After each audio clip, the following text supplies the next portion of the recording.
Seigneur, na eli susu epai na bino pe na komisi nzambe na tango ya pesi biso ezala vraiment pona yo occasion ya koyoka o nzambe a placé epai ya moumbu na ye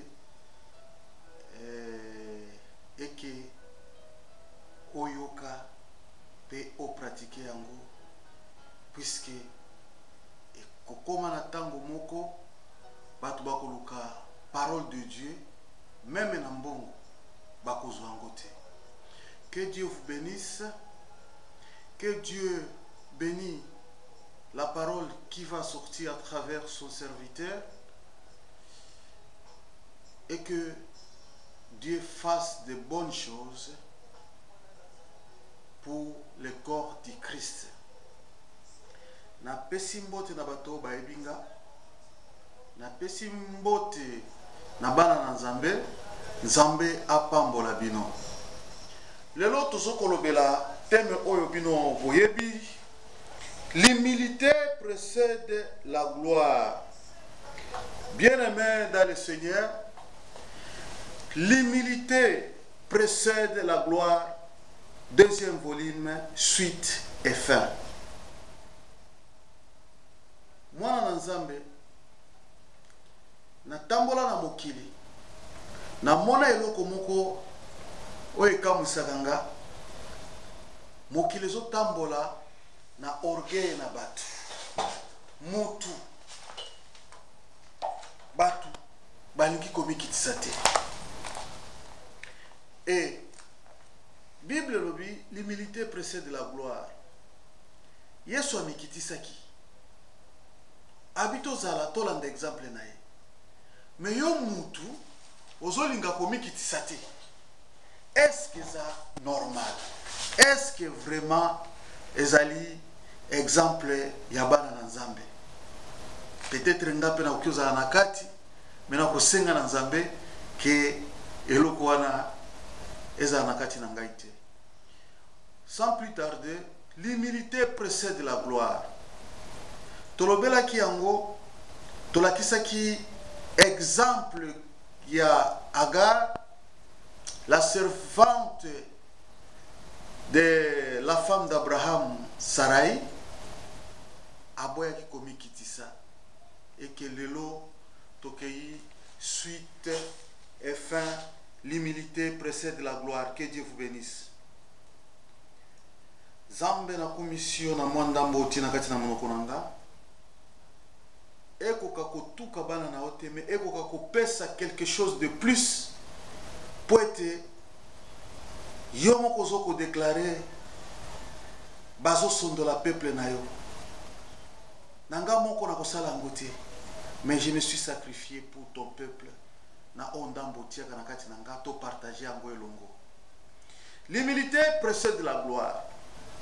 Komikitisa bien-aimé, soki mutu amikitisi na bomo inaye, ezokola kisa vraiment ki aza mwana na nzambe. Soki omoni mutu aza koboya komikitisa, il y a quelque chose qui ne marche pas. Eza exemple ya monguna na biso diable. Soko tali kaka mutu na bizaleli na komikitisa okoyeba ya solo mutu oyo aza mwana na nzambe. Bien-aimé, Yesu tango abotamaki, tango azo ba marche tango azo kokende bakutani na Herode, alobi bokende kotala esika mokonzi abotami mpo ngai mpe nakende koadore ye. Mais ezalaki mpona koadore ye te, ezalaki mpo ntango bakozonga bayebisa ye ke mwana abotami place songolo mpo ete azwa bakalkile nini akosala akende koboma mwana. Babotaki ye na papa na mama, babotaki ye na Marie, responsabilité epai ya Joseph.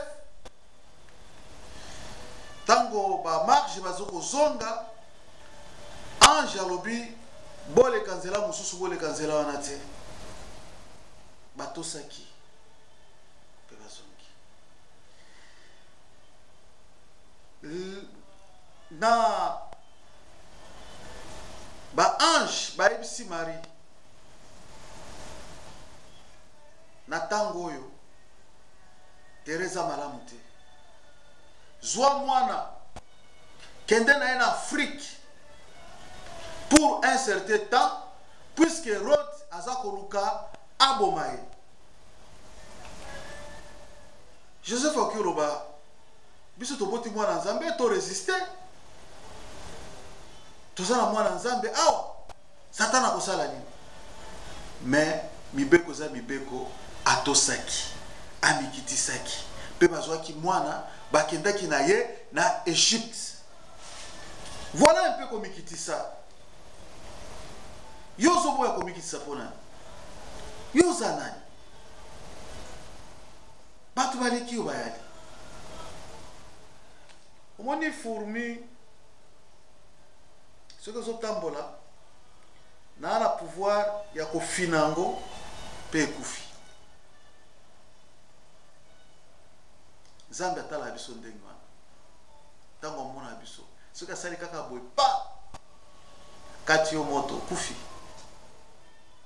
yango wana tufo tobanga Nzambe tosali mokili asali likolo asali na se tobangaka ye komikitisa bien aimé il faut komikitisa na makambo nyonso tu yango wana naza kokende po ete totanga yango na verset na kolobela 3 personnages na kati na verset oyo naza kolinga kobimisa na kolobela mosali ya Nzambe monene oyo babengi na kombo ya David qui était le roi en Israël na kolobela un grand homme qui avait beaucoup de troupeaux en quantité de gros bétail et de petits bétail. Il s'appelait Nabal. Na kolobela, bien-aimé dans le Seigneur, une femme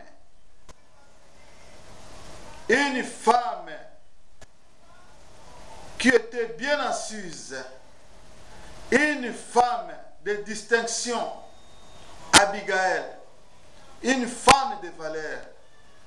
Bible est déclarée bango ndengeni. Bible lobi Nabal. Le cœur de Nabal était mauvais. Avaï bandali solo. Balobi, sa femme, c'était une femme de valeur, avait un bon cœur. Sans plus tarder, dans Kotanga, il faut Kotanga, il faut vérifier l'écriture. Yangwana na keina 1 Samuel chapitre 25 et nakobanda na verset 3. Chapitre 1 Samuel chapitre 25 verset 3. Tokitanase tokozoma ba pause toko déclarer parole et se justifier na kombo na Yesu. Le nom de cet homme était Nabal et sa femme s'appelait Abigail. C'était une femme de bon sens et fort belle. Vous avez compris? Une femme de bon sens et fort belle. Ça, c'est sa femme de Nabal. Ce qui te continuait, mais l'homme était dur et mauvais dans ses actions. Il descenda de Caleb.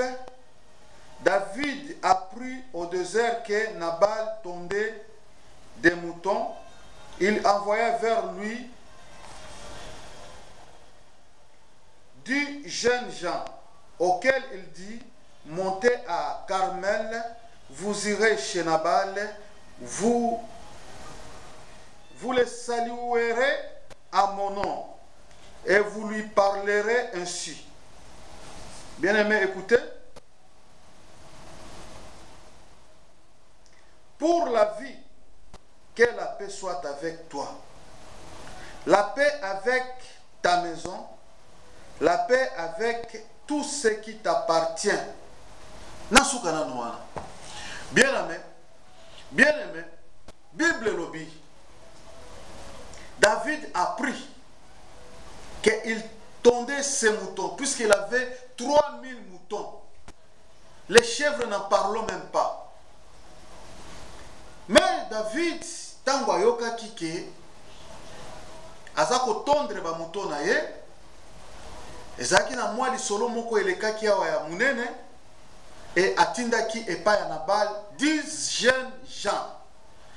Alobi, lorsque vous arriverez chez Nabal, vous direz ceci: que la paix soit avec toi. Tala mutu na mayele na bwanya mwana nzambe ndenge a se présenter. Ezana batu mususu ti lelo baeba kopesa batu mbote te. Batu balamuki na tongo elongi ya kokanga. Bien aimé, ce n'est pas un exemple d'un enfant de Dieu. Ce n'est pas normal. C'est un esprit de démon pour dire bonjour. Et comme il est difficile, pour dire bonsoir, c'est difficile. Cela montre que et pas une habitude qui mal éduqué. Moutou a éduqué, Moutou a instruit, à quoi il va valer en botte. Mbote za eloko moko ya munene. Mbote zo sala affection moko. Siko yo mukolo zo sala ndenge wana te. Mwana na yo oyo boti.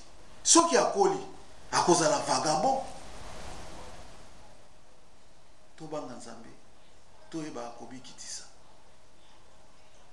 David alobi kende boye bisaye, que la paix soit avec toi. Que la paix soit avec tout ce qui t'appartient. À souhaiter ma bonne chose, ma bonsoir à kitoko, ma bonjour à kitoko, et tout ça là mon sentiment. Mais au moment où mutu, celui devant moi si, wana hami kitisi, bonjour maman, comment ça va, buena boy, puisque ça a besoin à elo kwa za koluka kuna. Mais nandako na yo, nandako na entourage, na kati ya société, au pesa ka bonjour te. Mais si on moni momi moko azokoleka, o mikitisi ozo sala ba camouflage moko boye, on dirait moi la malamu. Hein? Wa mutu mabe. Wa hypocrite. Il faut te ekola. Kopesa mutu bonjour, bonsoir. David l'a fait. Ça fait rien. Mais comme mutu oyo Nabal azalaki mutu mabe avec un mauvais cœur. Laissez-moi te dire. La Bible le déclare, il avait un mauvais cœur. C'est quelque chose qui peut venir. Peut-être aux qui mal éduqué. Mais dans la parole de Dieu, il faut qu'on respecte Moutounio surtout. C'est la parole de Dieu. Sa femme était une femme de qualité. Une femme fait la couronne de son mari. Bien aimé, mais moi si aïbaki ke mobile nanga azamutema mabe akata kamo yangwana tozoko lobela elelo. Nabal azalaki na batroupeau na ye et que David azalaki na kati ya désert et les biens de Nabal étaient dans le désert et que batroupeau na ye azalaki éparpillé. Tango David azalaki na ba serviteur na ye na ba soda David bazouaki ba troupeau ba rassembler yango esika moko po ebunga te et puis po esala de dommage te. Il lui a rendu service à ebaki epenza malamu te, mais un roi il se donne ya kosala ba bien-être ba bien oyo ekoki kozala peuple pour na peuple na ye amikitisi devant Nabal. Mais à un moment donné, ba leva ki ata eloko moko te puisque yebi ba soda ba yibaka ba sala kani ba buka katamba kutana na ba occasion na so bazana nzala ba kobuka ba kusala makambo nyoso tout. Mais on n'a pas fait ça. Puisque David était un enfant de Dieu qui respecte la loi. David nzala ekomelie na basoda na ye. David alobi mais on a fait quand même les travaux à un fils du pays oyo tokoki kokende pe epai na ye en tant que David roi ya Israël tokoki kosenga ye bilei ya kolia puisque c'était un homme riche. Oh là là, bien aimé. David nde omonaki, il a envoyé 10 jeunes gens. Bokende, bopesa mbote, bolobaza malamu mingi, boyeba ke ba bien na ye, et se multiplier davantage, azala na paix, azala na kimia. Après boyebisa ye, ke ngai David na sengi ye quelque chose à manger, je suis le fils d'Isaïe. Bien aimé, akopesa to akopesa te, akorespecte to akorespecte te, akomikitisa to akomikitisa te, yango tozoko kende. Bien aimé, na pesi bino mbote na kombo na Yesu, na yebi mama moni na Hollande, ozoko yoka parole de Dieu puisque lingaka ngo mingi, tika ete nzambe apambola yo, bandeko nanga mususu, na pesi bino mbote, bino boza na Kishasa, Sœur Mimi Mavatiko, Sœur Nabiso, oyo boyebi, Lor Bongo, bambote ya tro, na ba ndeko na biso nyoso to bozoko landanga. Bien aimé, je m'adresse directement au verset 10. 1 Samuel, chapitre 25, verset 10. L'humilité précède la gloire. Akotosa to akotosa te. Akozala orgueilleux to akozala orgueilleux te. Akoyekola kokaba to akoyekola kokaba te. Tolanda na bal. Verset 10. Nabal répondit au serviteur de David. Qui est David? Et vraiment, qui est David? Un roi d'Israël. Yokandenga za kozala humilié. Na un bonhomme oyaza na batroupeau na ye. Mokonzi ya mboka Israël. Abi qui est David? Bien aimé, orgueil ça la batu mususu na ebite, c'est la folie. Tout continue. Et qui est le fils d'Esaïe? Orgueil Matilisus. Qui est le fils d'Isaïe? Qui est le fils d'Isaïe? Isaïe, bien aimé. Mouto ya kutana na Nzambe, Nzambe a bibisa ba prophétie même à Jésus. Nabal a humilié bango. A humilié.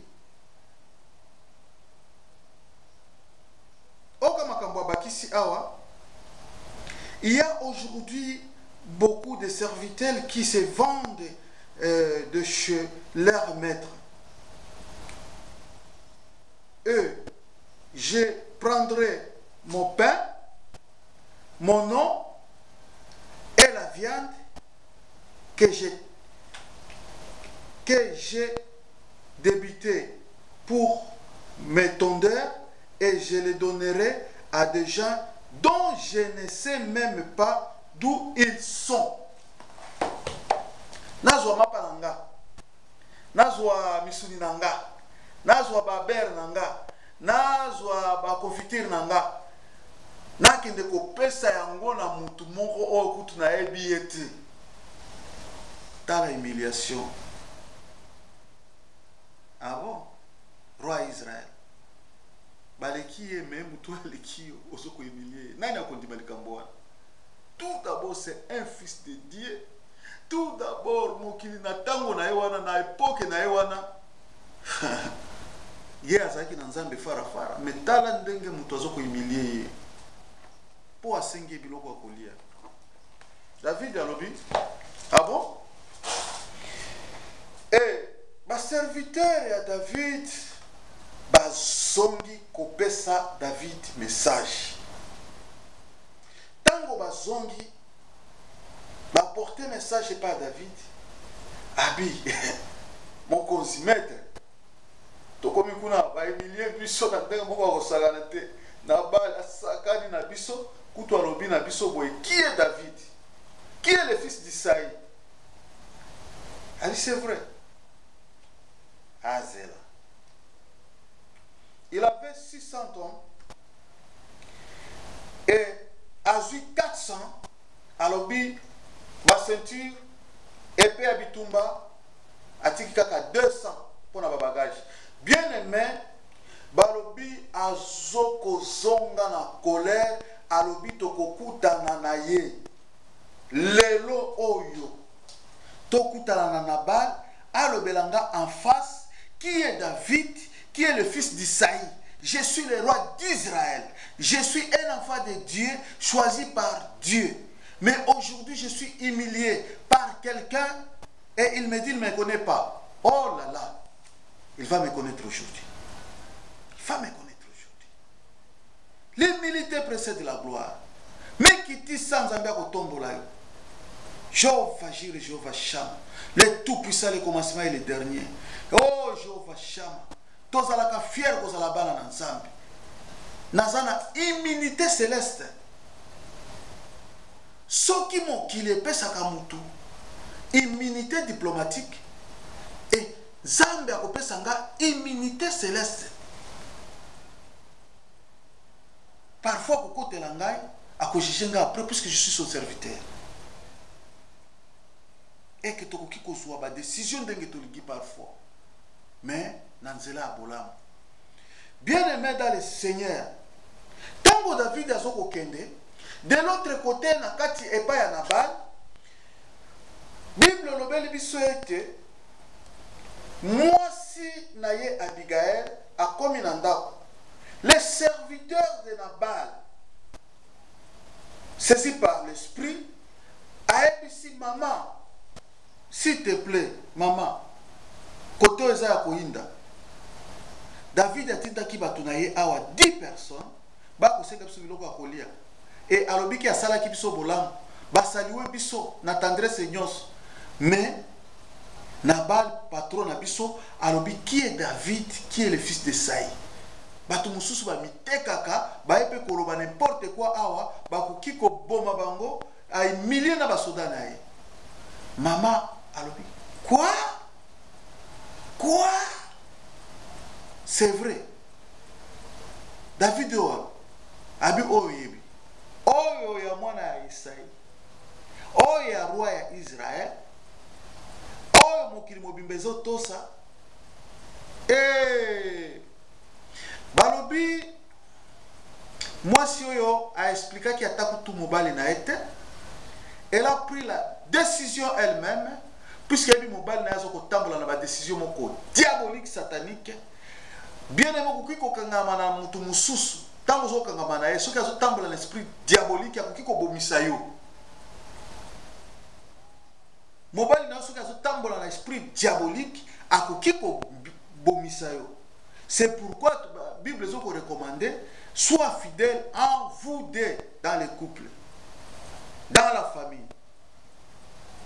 Bien aimé dans le Seigneur,